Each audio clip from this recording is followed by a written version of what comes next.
security says your husband's wife is inside, do you walk away?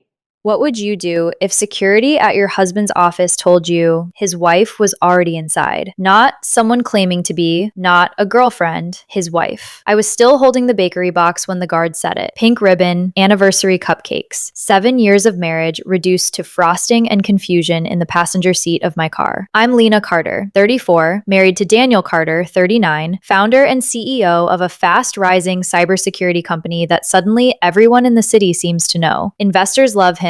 Tech blogs quote him. He calls himself disciplined, strategic, private. Lately, he's also been distant. More late board dinners, more executive retreats, a new assistant who answers his phone before I can. But I told myself that's what happens when your husband builds something big. You sacrifice time. You share him with the world. So I decided to surprise him. I imagined his face lighting up. I imagined the staff whispering, "That's his wife." I imagined being proud. Before we continue, please hit the like button, subscribe to the channel, and turn on the notification bell for updates. Instead, I walked up to a glass door labeled "Authorized Personnel Only." The guard looked me up and down, not rudely, just knowingly. "I'm Daniel Carter's wife," I said, smiling politely. He smirked. "Ma'am," he replied, leaning back in his chair. "I see his wife every single day." The words didn't land at first. They hovered, suspended. Then he pointed. A woman in a tailored cream blazer stepped out of the private elevator, laughing softly at something an executive beside her said. Confident, comfortable, familiar. No hesitation from anyone around her. And that's when the first terrifying question hit me. Has everyone here been laughing at me? Because I didn't confront the guard. I didn't call Daniel. I followed her.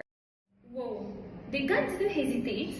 He said he sees his wife every single day. So, either Lena's been erased or someone's been introduced publicly. Which one is it? Watch how people react next.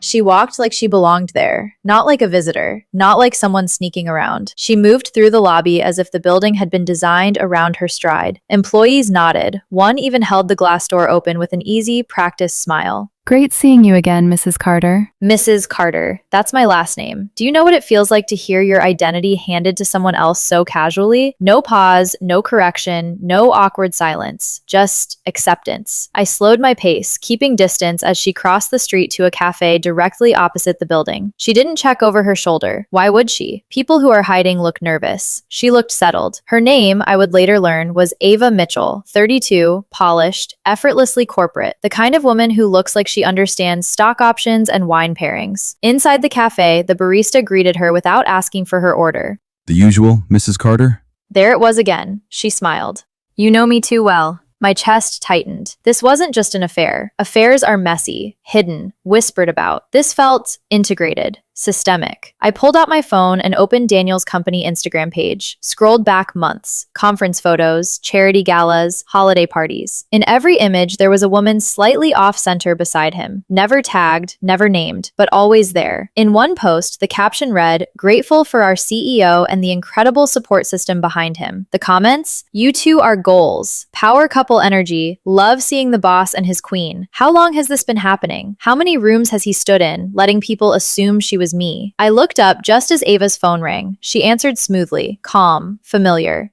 Yes, She said softly, stirring her coffee. I'll tell my husband. My husband. The word echoed in my skull like a dropped plate. And in that moment, I realized something terrifying. This wasn't a rumor. It was a role. And she was playing it perfectly. But I hadn't even seen the worst part yet. And what I discovered next made the guard's smirk make sense. Just a moment. Employees called her Mrs. Carter.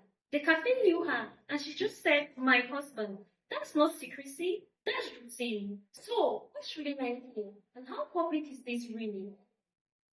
It wasn't just an affair. Affairs hide in shadows. This was standing under fluorescent office lights, shaking hands with investors. I didn't plan to confront her. I swear I didn't. But when she ended the call and reached for her coffee, something inside me snapped into clarity. I walked over. "Hi," I said, steady. "I think we need to talk about Daniel Carter." For the first time, her composure flickered, just slightly. "I'm his wife," I added. She blinked, not guilty, confused. I'm sorry, she said carefully. You must be mistaken. Mistaken? She leaned back in her chair, studying me the way you examine a misunderstanding, not a threat. Daniel and I have been together for 3 years, She continued. We live downtown. He told me his ex-wife struggled with boundaries. Ex-wife. I almost laughed, not because it was funny, Because it was surreal. 7 years of marriage, no divorce, no separation papers, no final conversation, just rewritten. Does he wear his ring? I asked. She hesitated. No, she admitted. He said it complicated investor optics. Investor optics. Is that what I am now? Bad branding? She opened her phone and scrolled. Photos, corporate retreats, a holiday gala where Daniel stood at a podium, his hand resting lightly on her lower back. The body language wasn't accidental. It was possessive, presenting. In one video clip, he raised a champagne glass and said, To my wife,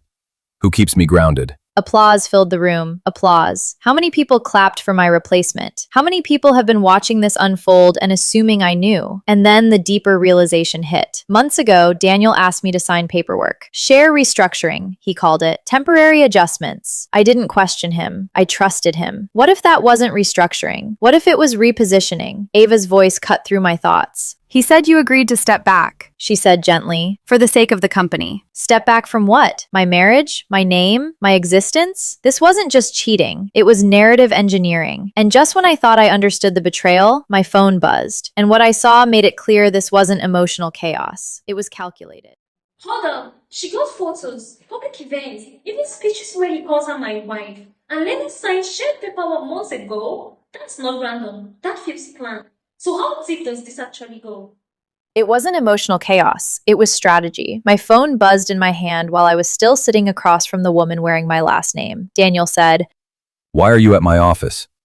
Read that again. Not, are you okay? Not, what's going on? Not even, I miss you. Why are you at my office? My office. Possession in 3 words. I didn't reply. Instead, I opened our shared document drive. The one we used for taxes, insurance, mortgage files, things normal married people manage together. And that's when my stomach dropped. Draft divorce documents. Dated 6 months ago. Never discussed, never presented, just quietly sitting there like a loaded weapon. Temporary power of attorney reassignment forms. Board approval memos, share redistribution outlines. He wasn't reacting to a crumbling marriage, he was phasing me out. I scrolled further. An internal company newsletter archived in a public folder, celebrating our CEO's new chapter. There was a photo from a charity gala, Daniel in a tux, Ava beside him in a silver gown. The caption read, the Carters, plural. Do you understand what that means? This wasn't private betrayal. This was public rebranding. If he announced a divorce tomorrow, what would the narrative be? After years of strain, Daniel Carter and his former spouse have amicably separated. Former spouse, not wife. And if Ava had already been introduced to investors, board members, key partners as his wife, then legally speaking, what else had he misrepresented? Certain executive contracts require accurate spousal disclosures. Certain share transfers require consent. If he'd been presenting a false marital status while signing documents, this wasn't just immoral, it was risky. And then it hit me. The guards smirk. The employees nods. The baristas, Mrs. Carter. They weren't laughing at me. They thought I was gone, erased. And Daniel thought I'd stay quiet long enough for the paperwork to finalize. But he underestimated one thing. I build campaigns for a living, and narratives can be reversed. But what I decided to do next would turn his perfectly curated empire into a liability. And he had no idea I was about to make a call that would change everything. I didn't cry. That surprised me the most. No dramatic breakdown in the cafe, no shaking hands, no desperate call to Daniel demanding answers. Because in that moment, something colder and far more powerful settled in. Clarity. You don't beat strategy with emotion. You beat it with precision. Daniel thought he was writing the final chapter of our marriage quietly, smoothly, cleanly. He was positioning Ava socially, integrating her publicly, and legally preparing to present me as a footnote, an unstable ex, a complication, a past tense.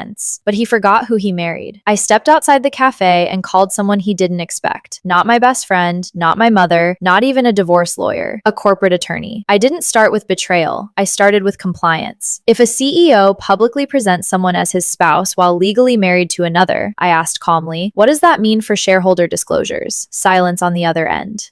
Then, it means documentation needs to be reviewed immediately.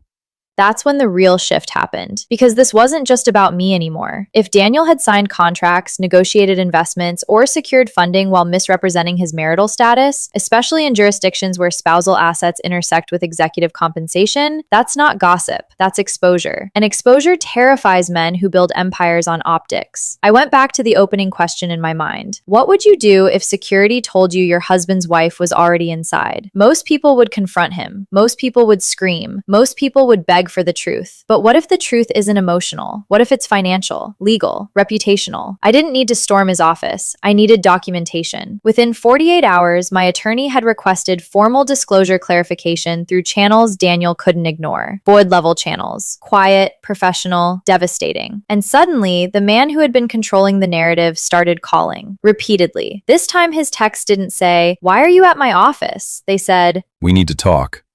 "Of course we do. Because you can replace a person in a photo. You can replace them at a gala. You can even replace them in a company newsletter. But you cannot replace the legal truth of a marriage without consequences." Here's the part no one expects. Ava didn't know the full story either. She wasn't the mastermind. She was the beneficiary of a narrative Daniel curated. Just like investors, just like employees, just like the guard at the desk. This wasn't just cheating. It was social replacement, identity erosion, institutional gaslighting so clean it almost looked professional. But here's the takeaway I need you to sit with. If someone tries to erase you quietly, it means your presence was powerful. And if someone builds a second life publicly, it means the first one still holds legal weight. So tell me, if someone tried to rewrite your identity in front of an entire company, would you confront them immediately? Or would you let them think the story was finished while you quietly flipped the ending? Because what happened next, when the board got involved and the truth surfaced, changed Daniel's empire in ways he never anticipated. And if you think this was the final twist, you haven't seen the fallout yet. If someone tried to erase you publicly, would you let them win?